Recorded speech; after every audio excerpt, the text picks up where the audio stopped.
Hi, I'm Anese Cavanaugh. As you know, if you're here on this site right now.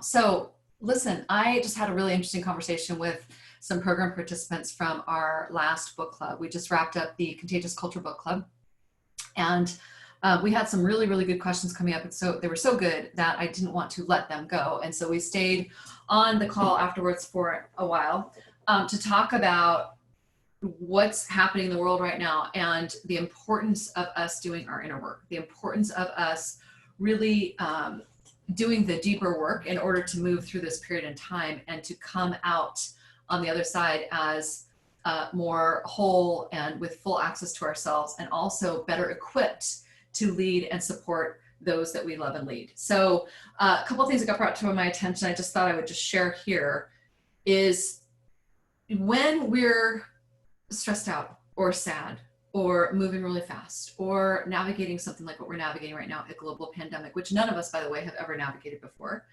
And when we're doing that, there are a lot of different stages of emotion and a lot of different stages of grief and a lot of different stages of, well, let's just say everything. And it can be very, very tempting to want to just kind of focus in and get the work done and, just barrel through it, or to get completely paralyzed by it and not be able to do anything with it. And so what I want to offer you, because this came up for me as something that I think I take for granted because I swim in this stuff, is that the value of stopping and doing our own personal work to really, and the value of stopping and taking care of ourselves so we can feel what's actually happening and we can process through whatever it is, whatever emotions those are. It's really important. It's really important because otherwise we're working around them and we're moving over them and we're moving fast, and it doesn't work. It doesn't work. It's not sustainable. It catches up eventually. And so this is an invitation to really honor what you're going through right now. This is an invitation to really take a deep breath, stop, give yourself a minute, rest, really reflect on what's happening, really look at what you need in order to move through this moment in time. There's a program that I created that I didn't realize how powerful it would be when I created it. And the program is called the Reset Program. And Reset, R-E-S-E-T, has multiple meanings for each one of the letters. They're all incredibly intentional.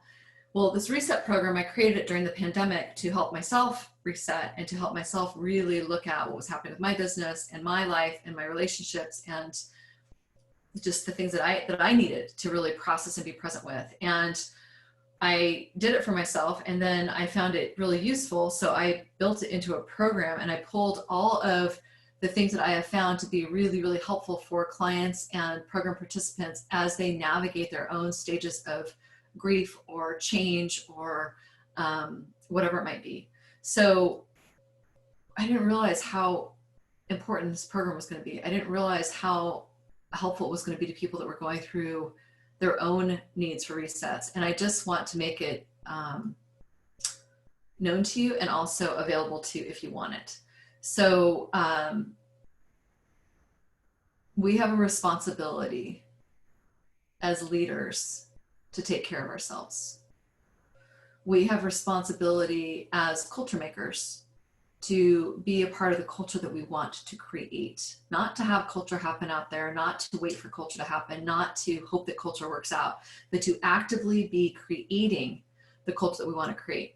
And part of what actively creates the culture we want to create is us being conscious and present in that culture, and us being conscious and present to ourselves.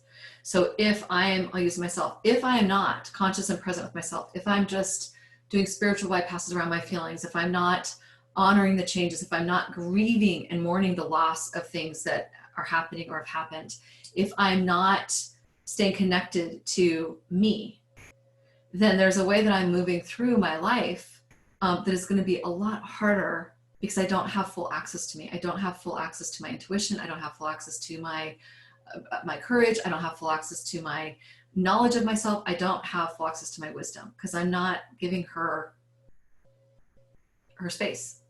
So if I'm operating the world that way, then the way that I'm going to create culture from that place is going to be an unconscious culture. It's going to be unconscious culture. So here's what I want for you. As you're navigating this moment in time, whatever's happening in your company, in your life, in your relationships, whatever, how are you actively creating the culture that you want to create? And how are you taking care of yourself in order to do that? Because if we're trying to catch up, if we're not present, if we're gasping for breath, and we're not actually nourishing ourselves and tending to what we need and getting really clear about our own intentions, then there's a way that is the culture that you're going to create, and that's what's going to get reflected back to you. So most people I know right now are in need of a reset, just a quick reset to really take a step back and look at what's happened at this moment in time. Now, this program, I've been making this available to educators and to human beings and healthcare and pretty much anybody that wants it. So if you want it, the links are below. You can access it. We're going to run a special on this for a while to give you better access to it, just to give you an extra, some extra time to really get into it. It is self-paced. It has got a combination of videos and toolkits and fieldwork guides and journals and all that good stuff. And it's from my heart, truly, to yours. So if this feels interesting to you, I'm going to really encourage you to do the work. I'm going to encourage you to lean in and do the work that needs to be done on yourself. Don't skip this. Don't skip this. Don't come out of this moment in time having missed your pandemic. There's a lot that this pandemic has meant. I personally believe that this pandemic was made for each of us to learn whatever it is that we're here to learn for ourselves right now at this point in time, and to really look at what's not been right or what's not been working or what's not been in alignment, and to set it straight. So I think we're really seeing that culturally, and at least I know for myself and for most people that I know, we're seeing that personally as well, organizationally, all of it. So don't miss this moment. Do a reset, get in there, do your inner work. For those of you that are afraid to do your inner work, because it sounds terrifying to like sit with yourself and do the hard stuff, I totally get it. And I just want to offer you that the only way that I know through hard times is not around them or over them or underneath them or behind them. It's to just go through them and to be with them and to make sure you get the self-care and the care that you need. Now, when you get into reset, it's a good framework. You might find that you need extra help around mental health right now. You might find that you need extra help around your healthcare or family or agreements or stuff with your team. You're going to figure that out when you get into the program. But for right now, just give yourself the space to reset and reboot. Take a look. Links below here. And I'll talk to you soon.